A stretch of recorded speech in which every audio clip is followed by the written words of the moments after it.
তো আজকে চলুন সবাইকে নিয়ে একটু গৌরতত্ত্বের দিকে যেতে হবে।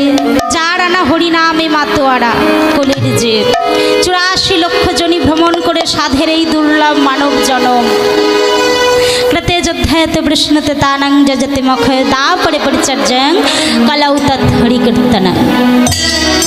সত্য যুগে ভগবানকে পাবার জন্য করতে হতো ধ্যান, ত্রেতা যুগে যাগযজ্ঞ, দা পরে পূজা পাঠ, আর কলিকালে কিছু নয়। আপনি যতই বৃন্দাবন যান, গয়া কাশী যান, নবদ্বীপ মায়াপুরে যান, কিছু হবে না।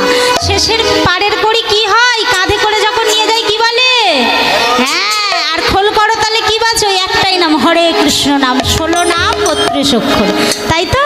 তার আনা যিনি এই কলিকালে কলিযুগের মাটিতে হরি নামটা নিয়ে এলেন, তার আনা হরি নামে মাতোয়ারা কলির জীব।